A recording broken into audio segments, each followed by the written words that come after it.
우리 한번 앞뒤 양 옆에 계신 분들과 인사 나누기 바랍니다. 우리 메리 크리스마스 우리 한번 인사 나누시 바랍니다. 메리 크리스마스. 자, 오늘은 성탄절입니다.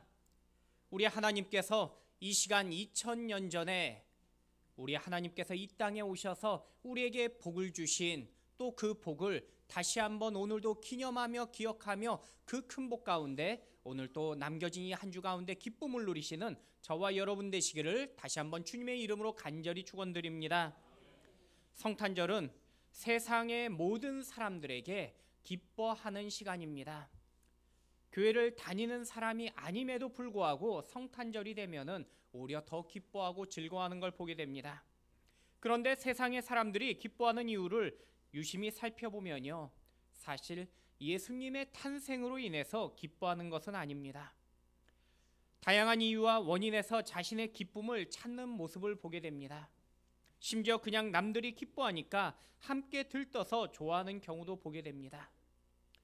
설문조사 기관에서 성탄절 하면은 가장 먼저 떠오르는 것이 무엇인지를 물었습니다. 여러분은 성탄절 하면은 무엇이 제일 먼저 머릿속에 떠오르십니까? 아마 모르긴 몰라도요, 여기 계신 대부분은 아마 성탄절 하면 당연히 아기 예수님, 또 십자가, 구원, 아마 여러분은 당연히 그러한 답변들을 생각하시고 말씀하셨을 것입니다. 그런데 사람들의 답변에서 이런 단어는 거의 없었습니다. 대부분 사람들은 성탄절 하면은 선물을 생각했고, 특별히 그 선물은 내가 받을 선물을 생각했습니다. 그리고 그 다음이 선물을 갖다 줄 산타클로스를 생각했습니다. 그래서 아이들 중에서는 성탄절이 예수님의 생일이 아니라 산타클로스가 태어난 날이라고 알고 있는 아이들도 많이 있습니다. 세상 사람들이 성탄절을 기뻐하는 이유는 사실 성탄절의 참된 의미와는 무관한 것입니다. 단지 자신의 무엇인가를 얻기 위해 막연한 기대에 그 기쁨을 누리는 것에 불과한 것입니다. 우리는 세상 사람들과 다릅니다. 그러므로 성탄절에 당연히 기뻐하지만요, 우리는 그 기쁨의 의미도 분명해야 합니다. 오늘 본문은요, 성도들이 주님의 탄생을 기뻐해야 한다고 말씀하고 계십니다. 그래서 본문 10절에서 천사들이 베들레헴 인근에 목자들에게 나타나서 온 백성에게 미칠 큰 기쁨의 좋은 소식을 전해줍니다. 그리고 그 기쁨의 내용을 11절에 말씀하고 계십니다. 우리 같이 11절 말씀 함께 읽어보도록 하겠습니다. 오늘 다윗의 동네에 너희를 위하여 구주가 나셨으니 곧 그리스도 주시니라. 아멘. 본문 11절 말씀을 조금 더 풀어보면요, 그리스도란 말은 히브리어로 메시아란 말입니다. 여기 그리스도란 단어는 당시 그리스인들이 쓰는 헬라어였습니다. 구약의 이사야나 미가 선지자 같은 많은 선지자들로부터 예언되었던 그 메시아가 지금 오셨다고 천사들이 말씀하는 것입니다. 그 메시아가 태어난 지역도 구체적으로 다윗의 동네, 즉 다윗의 고향인 베들레헴 땅을 말씀하고 있습니다. 성경의 예언처럼 예수님은 태어나십니다. 이처럼 천사를 통해서 하나님은 예수님의 탄생에 대해 말씀하셨고 그 기쁨을 전해주신 것입니다. 그래서 예수님의 소식은요, 여러분 이 땅에 막연한 기쁨이 아니라 명확하게 기쁨의 좋은 소식인 것입니다. 여러분, 하나님은 이처럼 우리에게 말씀하실 때 결코 막연하게 말씀하지 않으십니다. 예수님의 탄생만 해도요, 당시에 비슷한 시간에 태어난 아기들이 아마 유대 땅, 아니 베들레헴에 많이 있었을 것입니다. 하지만 하나님께서는요, 아기 예수님의 탄생을 구체적으로 12절에 두 가지의 표적을 들어서 말씀해 주십니다. 우리 12절 말씀 다시 한번 읽어봅니다. 너희가 가서 강보에 쌓여 구유에 누워있는 아기를 보리니 이것이 너희에게 표적이니라 하더니. 아멘. 베들레헴에 태어난 모든 아기들과 달리 오직 메시아는 강보에 쌓여 있을 것이고 구유에서 태어날 것을 말씀해 주십니다. 즉 메시아는 가장 초라한 구유에서 탄생하시며 그곳에 누워 강보에 쌓여 계실 분이 바로 메시아이신 예수님임을 우리에게 명확하게 가르쳐주고 계십니다. 얼마 전에 영국 왕실의 서열 3위인 조지 왕자가 두 번째 생일을 맞이했습니다. 그런데 생일 선물로 부모가 3천만 원짜리 신발을 선물로 주었다는 신문의 기사를 읽어보았습니다. 세상의 왕들은요, 과거나 지금이나 화려합니다. 2000년 전에 이 땅에 오신 예수님은 작은 유대 땅의 왕으로 오신 것이 아닙니다. 전지전능하신 온 우주의 왕이십니다. 그럼에도 불구하고 지금 주님은 세상의 왕들처럼 왕궁에서 황금 포대기를 둘러싸고 누워 계신 것이 아닙니다. 오히려 낮고 천한 모습으로 이 세상의 모든 사람들에게 주목받지 못하는 모습으로 누워 계셨습니다. 오히려 짐승들과 구유에 계셨고 누추한 강보에 지금 천조가리에 쌓여 계셨습니다. 가장 낮고 초라한 모습으로 이 땅에 오신 것을 우리에게 말씀하신 것입니다. 하지만 우리를 위해 죽으시러 오신 그리스도로 인해서 우리가 생명을 얻은 날이 바로 오늘 성탄의 날입니다. 마치 남들이 웃어서 웃는 날이 아닙니다. 남들이 기뻐해서 기뻐하는 것이 아니란 것입니다. 기쁨에 우리는 구체적이며 명확한 이유가 있는 것입니다. 우리 14절 말씀 같이 한번 읽어보겠습니다. 지극히 높은 곳에서는 하나님께 영광이요 땅에서는 하나님이 기뻐하신 사람들 중에 평화로다 하니라. 아멘. 오늘 천사들은 성탄의 기쁨을 표현합니다. 예수님의 탄생은 하나님께 영광이며 우리에게는 기쁨과 평안의 시간이라고 선포해 줍니다.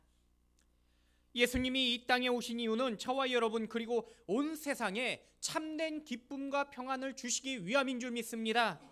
그렇기 때문에 우리는 기뻐하는 것입니다.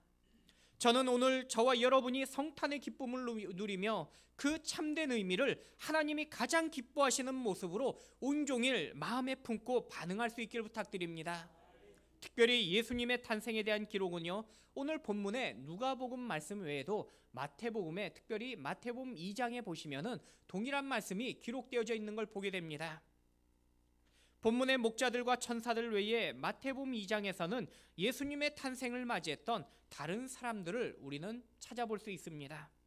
그런데 마태복음에는요, 이방인이었던 동방 박사들을 제외하고 이스라엘 공동체 안에 있었던 당시 모든 사람들이 성탄에 대해서 전혀 다른 모습으로 반응하고 있습니다.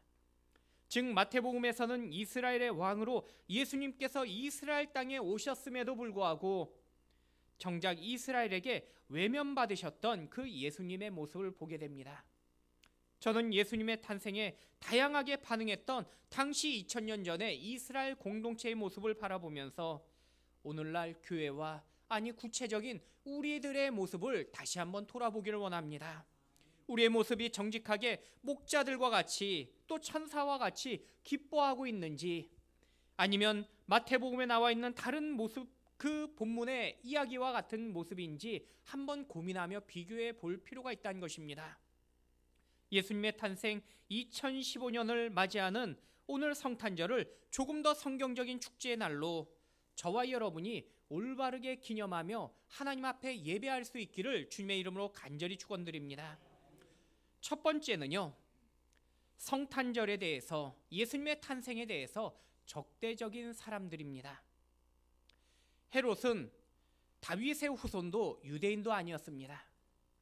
그럼에도 불구하고 이방인 헤롯은요, 로마 황제에게 유대의 왕으로 임명을 받았습니다. 그리고 이스라엘의 왕이 되었습니다. 하지만 정작 이스라엘 사람들에게 헤롯은 왕으로 인정받지 못합니다. 그런 헤롯이 이스라엘 사람들에게서 자신의 왕권을 인정받기 위해 노력한 것이 바로 예루살렘 성전의 건축이었습니다. 쉽게 말씀드리면 교회를 짓는 것입니다. 예루살렘 성전은요, 원래 솔로몬이 처음 성전을 건축했습니다. 그래서 보통 예루살렘 성전이라고 말하면 솔로몬 성전을 의미합니다. 하지만 바벨론 침략으로 성전이 무너졌고 이후에 스룹바벨에 의해서 다시 한번 성전을 건축합니다. 그것이 바로 제2성전 또는 스룹바벨 성전이라고 그렇게 불려졌습니다. 그리고 마지막 헤롯이 성전을 재건축합니다. 이것이 바로 오늘 본문에 나오는 제3성전 또는 헤롯 성전이라고 사람들은 그렇게 불렀습니다. 그런데 성경을 보시면요, 솔로몬 성전이 건축되어지는데 아름답고 화려하게 건축되어졌습니다. 근데 그 건축되어지는 기간이 무려 7년입니다. 이에 비해 헤롯은요, 당시 성전의 틀을 지금 완전하게 무너뜨리고 다시 짓는 것이 아니라 단지 리모델링만 했습니다. 그냥 그 겉의 틀을 그대로 놔두고 그 안에 장식만 바꿨는데 무려 그 건축 시간이 82년이 걸렸습니다. 얼마나 헤롯이 화려하게 성전을 지었는지를 충분히 예상할 수 있는 모습입니다. 그만큼 왕의 자격이 없는 헤롯이 자신의 왕자를 위해서 사람들의 마음을 사기 위해서 노력했던 것이 바로 성전 건축이었습니다. 당시 그런 헤롯에게 이스라엘의 왕이 탄생했다는 이야기는요, 충격적인 소식이었습니다. 당연히 아기 예수의 탄생에 대한 이야기를 듣자마자 헤롯이 반응한 것은요, 적대감입니다. 그래서 동방 박사들이 자신에게 예수님에 대해서 말해주지 않고 그들이 자신의 고향으로 돌아간 것을 알았을 때 아기 예수님을 죽이려고 그는 마음을 결심을 합니다. 그래서 당시에 태어난 유대 땅에, 이스라엘 땅에 만 2세 미만의 모든 남자아이들을 다 죽여버립니다. 이처럼 헤롯은요, 예수님에 대해서 적대적이며 잔인했던 사람입니다. 오늘날에도요, 교회 밖에서 교회와 기독교를 조롱하고 적대적인 그러한 사람들을 종종 보게 됩니다. 교회에 적대적이며 기독교에 적대적인 사람들의 대부분은 물론 교회에 대해서 전혀 무지하며 아마 교회에 대한 그러한 이해가 없는 사람일 거라고 생각합니다. 하지만 일부 교회 공동체에 속한 사람들 중에서도요, 기독교와 예수님에 대해서 적대적인 그러한 사람들이 종종 있습니다. 물론 자신들은 교회에서 받았던 상처 때문이라고 말합니다. 교회를 향해 늘 원망과 불평을 말합니다. 그러면서도 스스로 교인이라고 생각합니다. 하지만 이런 사람들의 가장 큰 문제는 자신의 이익이나 편리가 우선이지 결코 교회나 하나님의 나라를 위해서 헌신하거나 희생하기를 거절하는 사람들의 모습입니다. 마치 본문의 헤롯이 이둠의 사람인 이방인이지만은 그는 유대인 공동체에서 왕으로 있었습니다. 심지어 자신은 오랜 시간 하나님의 성전을 위해 건축했던 그러한 사람이었던 모습과 같다는 것입니다. 오늘날도 예루살렘에 가면요, 볼 수 있는 성전은 솔로몬 성전이 아닙니다. 헤롯 성전입니다. 그러므로 이방인 헤롯을 이스라엘 공동체와 무관한 사람이라고 말할 수 없는 이유입니다. 저는 헤롯을 보면서 오늘날 교회는 참석하고 있지만은 예수님의 무관심하며 또 교회에 무관심한 사람이 어찌 보면 헤롯과 같은 그러한 모습이라고 생각합니다. 이런 부류의 사람들은요, 교회의 모든 일을 자기 편의에 따라 생각하고 또 교회의 때에 따라서 하나님을 원망하며 교회를 원망합니다. 오직 자신의 편리와 유익에만 관심을 가진 신앙인입니다. 심지어 하나님의 성전과 교회 건축에 적극적으로 참여할지라도 정작 자신의 이익을 위한 추구이지 하나님의 영광과는 무관한 것입니다. 그래서 동방 박사가 처음 찾아왔을 때 헤롯은 예수님을 찾아 결코 경배하지 않았습니다. 오히려 헤롯은요, 예수님의 그 탄생의 소식으로 온 궁에 난리가 났다라고 성경은 표현하고 있습니다. 여러분은 오랜 시간 교회를 다녔어도요, 헤롯과 같은 모습일 수도 있습니다. 심지어 교회에 봉사하며 매주 주일 출석을 하고 있을지라도 헤롯처럼 정작 예수님과 교회에 적대적일 수도 있다는 것입니다. 그래서 우리는 늘 하나님 앞에 스스로를 두려운 마음으로 돌아봐야 됩니다. 헤롯은 그저 자신의 유익만을 추구하며 교회 안에 속해 있었던 사람입니다. 여러분, 예수님께 주목하시고 예수님께 올바른 관심을 가질 수 있길 부탁드립니다. 또 예수님을 중심으로 여러분의 인생의 삶을 살아갈 수 있길 부탁드립니다. 그때 우리 주님은 우리가 상상하지 못한 놀라운 은혜와 기쁨을 우리에게 부어 주실 것입니다. 성탄을 맞이하는 이 시간에 예수님을 적극적으로 예배하며 또 예수님을 맞이하시는 저와 여러분의 아름다운 은혜의 모습들 되시기를 주님의 이름으로 간절히 축원드립니다. 두 번째는 무관심했던 사람들입니다. 오늘 본문에 등장하는 두 번째 부류의 사람들이 있습니다. 바로 대제사장과 서기관들입니다. 이들은 성경을 연구하는 사람들이며 모든 사람들의 존경받는 종교 지도자입니다. 헤롯에게 동방 박사가 찾아왔을 때 당황했던 헤롯은요, 성경에 대한 자문을 말해줄 사람을 찾게 됩니다. 헤롯은 성전을 짓고 또 교회 공동체 안에 함께 오랫동안 생활했지만은 정작 하나님의 말씀을 전혀 몰랐던 무지한 사람이었습니다. 단지 교회를 이용하려 했던 사람이기 때문입니다. 그래서 자신의 주변에 있는 성경 박사들인 대제사장과 서기관들에게 지금 그들을 부르고 메시아의 탄생에 대해서 물어본 것입니다. 우리 마태복음 2장 5절부터 6절 말씀 우리 같이 한번 읽어보겠습니다. 이르되 유대 베들레헴이오니 이는 선지자로 이렇게 기록된 바 또 유대 땅 베들레헴아 너는 유대 고을 중에서 가장 작지 아니하도다. 내게서 한 다스리는 자가 나와서 내 백성 이스라엘의 목자가 되리라 하였음이니이다. 아멘. 여기 방금 읽었던 마태복음 2장 5절과 6절의 말씀은 바로 대제사장과 서기관들이 성경에 대한 알고 있는 지식을 헤롯에게 이야기하는 것입니다.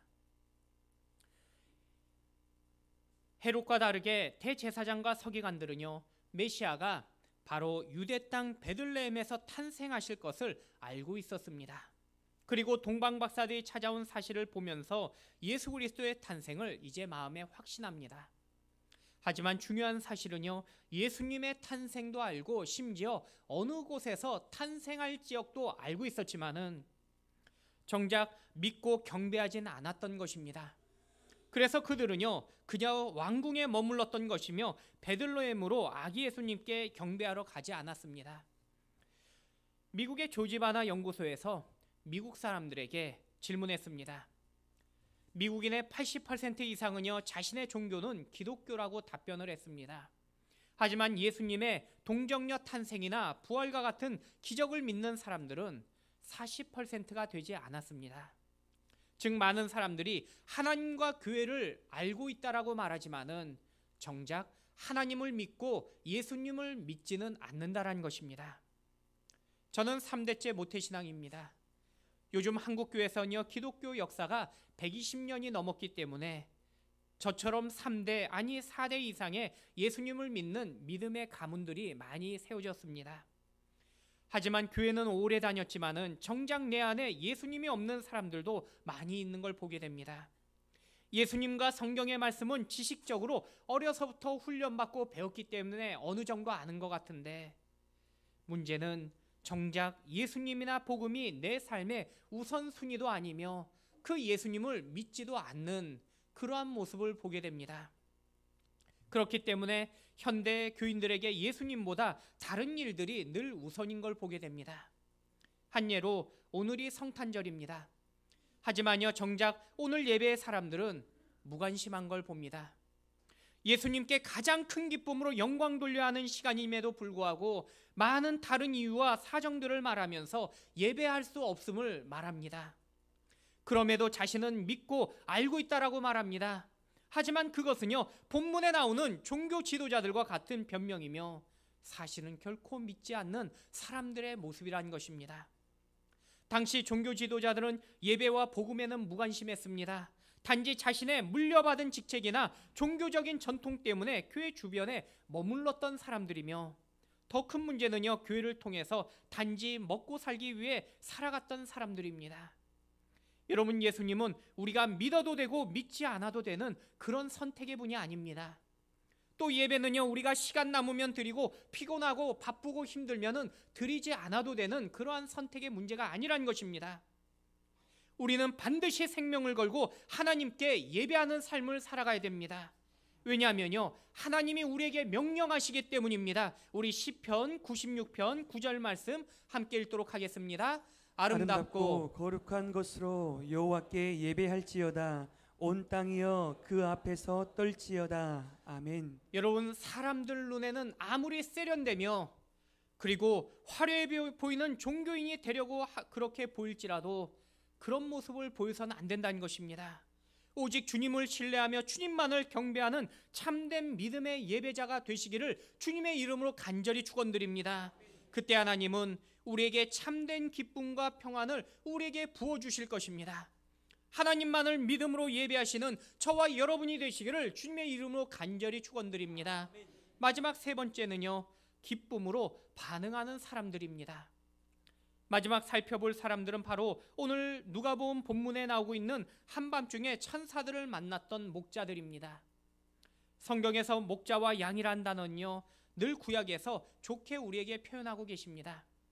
실제로 시편 23편과 같은 시편들과 요한복음의 10장 또 많은 요한복음의 말씀에서 예수님은 스스로를 목자라 말씀하시고 우리를 양으로 표현하십니다. 하지만 2000년 전의 목자들에 대해서 사람들은요, 결코 좋은 평가나 좋은 이미지는 아니었습니다. 오늘날 사람들이 죄를 짓고 가장 많이 숨는 곳이 산속의 절간이라고 합니다. 과거 참존 화장품의 김광석 회장인 그 소망교회 장로님이신데, 이분이 죄짓고 예수 믿기 전에 죄짓고 숨었던 곳이 바로 여기 옆에 있는 통도사라고 합니다. 이처럼 죄짓고 도망 다닐 때 많은 사람들이 절간에 숨었던 그러한 이야기들을 종종 듣게 됩니다. 그래서 그런지 아마 죄짓고 싸움 잘하는 사람들이 모여서 그런지 이 소림사 영화 보면은 중들이 싸움을 참 잘합니다. 오늘날 범죄자들이 절에 숨었다면요, 과거 2000년 전에 범죄를 지은 사람들이 숨는 곳은 바로 양들 틈입니다. 즉 목자가 되었습니다. 구약과 다르게 당시 목자들은요, 양과 여러 지역을 돌아다녀야 했기 때문에 거주지가 불특정했습니다. 또 범죄자들이 자신의 신분을 숨기기에 목자가 되는 경우가 당시에 많이 있었습니다. 그래서 당시 법정에서는 아무리 중요한 증인으로 목자들이 보았을지라도 목자들의 증언은 법정에서 인정하지 않았습니다. 그만큼 이 목자들에 대해서 신뢰를 받지 못한 것입니다. 그래서 그런지 주님도요, 목자를 사꾼과 선한 목자로 우리에게 구분하십니다. 그만큼 당시 많은 사람들은 사꾼들이며 신뢰받지 못했던 그러한 직업이며 사람들의 모습이었습니다. 뿐만 아니라 사람들에게 멸시받았습니다. 그런 낮고 천한 목자들에게 지금 천사가 제일 먼저 나타납니다. 천사들의 등장에 목자들의 반응을 9절 말씀 우리 한번 같이 읽어봅니다. 주의 사자가 곁에 서고 주의 영광이 그들을 두루 비춤에 크게 무서워하는지라. 아멘. 여러분, 성경에 보면 스스로 의롭다라고 여기는 제사장이나 바리새인들도 천사나 주의 종이 나타나면 두려워했는데, 여기 멸시받던 목자들은 지금 하나님의 천사를 보고 당연히 두려워하고 있습니다. 하지만 예수님의 탄생에 대한 소식의 반응은요, 헤롯이나 종교 지도자들과는 전혀 다른 걸 보게 됩니다. 그들의 반응을 보시면요, 본문에서 15절 말씀에 보시면 먼저 가서 보자라는 결단의 대화를 서로 나눕니다. 또 16절 말씀에 보시면요, 그리고 아기 예수님께 탄생하신 그 구유로 달려갑니다. 17절 말씀에 보시면 천사에게 들은 그 기쁜 소식을 다른 사람에게도 전하게 됩니다.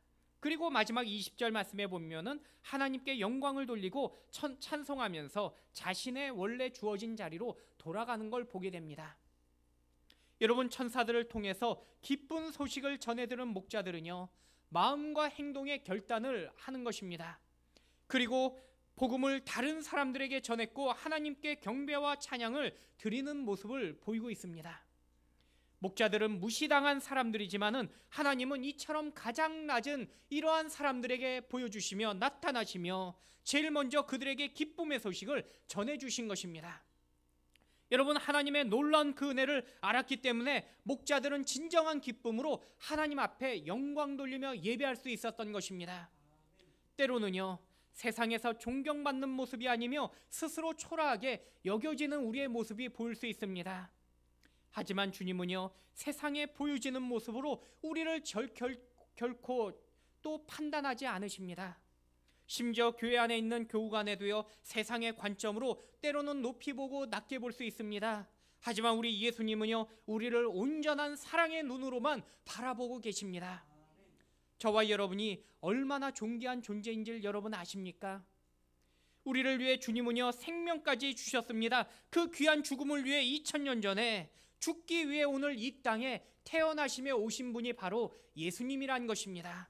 그래서 지금 우리는요, 그 생명 주신 예수님께 감사하며 예배하고 있는 것입니다. 여러분, 온전히 예수님을 기억하며 이 땅에 오셨던 그 예수님을 찬송하며 예배할 수 있는 기쁨의 삶을 사시는 저와 여러분이 모두 되실 수 있기를 주님의 이름으로 간절히 축원드립니다. 이제 말씀을 맺겠습니다. 몇 해 전에 어떤 어이없는 사건의 기사를 읽어보았습니다. 어느 가정에서 자녀가 이제 오랫동안 임신하지 못했던 그 가정에서 어렵게 자녀를 이제 임신하고 태어났고, 그리고 1년 동안에 건강하게 잘 자랐습니다. 그래서 식당에서 모든 사람들이 다 모여가지고 크게 돌잔치를 열었습니다. 그리고 돌잔치를 식당에서 마치고 아쉬운 마음으로 다시 그 가정으로 돌아가서 그리고 친구들과 함께 그 집에서 함께 모임을 가집니다. 아마 지금처럼 추운 날씨였던 것 같습니다. 집에 들어가자마자 부모는 추운 방을 이제 생각해서 아기를 아기 방에 아기 침대에 누이고, 그리고는 자신의 코트로 아이를 살짝 덮어줬습니다. 문제는요, 뒤늦게 들어온 친구들이, 부모의 친구들이 자신의 코트들을 둘 때를 찾다가 무심코 아기 침대 위에다 던져놓기 시작합니다. 근데 문제는 그 뒤에 왔던 사람들도 코트가 있으니까 그 위에 또 쌓아놨습니다. 그리고 하나둘 코트들이 아기 침대 위에 쌓였습니다. 사람들은 아이의 첫 생일을 축하하며 밤새 즐기고 놀았습니다. 하지만 그날 주인공이었던 아이는요, 코트에 깔려서 질식 쌓였습니다. 성탄절이 되면은 교회보다 백화점이 더 화려하게 축하합니다. 그리고 기뻐합니다. 또 믿지 않는 사람들이 교인들보다 더 기뻐하며 즐거워하는 걸 보게 됩니다. 하지만 사람들은요, 성탄절의 참된 의미도 모르고 시간을 보냅니다. 분명 주인공은 예수님이지만은 사람들은 예수님을 말하지 말자고 그렇게 말합니다. 메리 크리스마스라는 단어는요, 메리라는 영어와 그리스도라는 헬라어, 그리고 마스라는 라틴어가 조합된 그러한 단어들입니다. 기쁜 예수님의 탄생일이라는 그러한 날들의 뜻입니다. 그런데 정작 미국이나 유럽에서는요, 성탄절에 메리 크리스마스라고 인사하지 않기 운동을 벌이고 있습니다. 그냥 해피 홀리데이라고, 즉 좋은 하루 쉬는 날이라고 그렇게 서로 말하자라고 이야기합니다. 예수님의 탄생은 즐기지만은 예수님은 말하지 말자라고 주장하는 것입니다. 그래서 실제로요, 올해부터 전 세계 스타벅스의 매장들에서는 더 이상 크리스마스의 로고를 매장 안에서, 그리고 컵이나 이런 곳에 로고를 삽입하지 않고 있습니다. 마치 헤롯처럼 예수님에 대해 적대적이며 또 제사장과 서기관들처럼 믿지 않는 모습들을 외치고 있는 것과 똑같은 것입니다. 하지만 우리 주님은요, 우리에게 말씀하고 계십니다. 오늘의 주인공은 우리 예수님이시며, 더 나아가서 우리 인생의 주인공 또한 우리 예수님이심을 우리에게 다시 한번 우리에게 가르쳐 주시며 말씀하고 계신 것입니다. 여러분, 오늘 성탄의 가장 큰 의미는요, 바로 우리 인생의 주인공이 바로 예수님이심을 인정하며 기억하는 것입니다. 오늘뿐 아니라 내일 또 이 한 주간 날마다 한 시간 순간순간 그 한 해 한 해가 주인공 되신 우리 예수님을 위하여 살아가는 저와 여러분의 고백들, 또 우리의 모습들 되시기를 주님의 이름으로 간절히 축원드립니다. 우리 함께 기도하겠습니다. 우리 시간에 잠시 기도하실 때, 예수님, 나를 위해 2000년 전에 오셨는데 그 예수님을 믿음으로 고백하며 날마다 그 예수님을 위하여 살아가는 우리의 우선된 삶이 되게 하옵소서. 예배 중심이며 예배를 위하여 살아가는 우리의 모습 되게 하시옵소서. 우리 함께 기도하시고 우리 함께 주님의 이름을 부르짖고 잠시 기도합니다.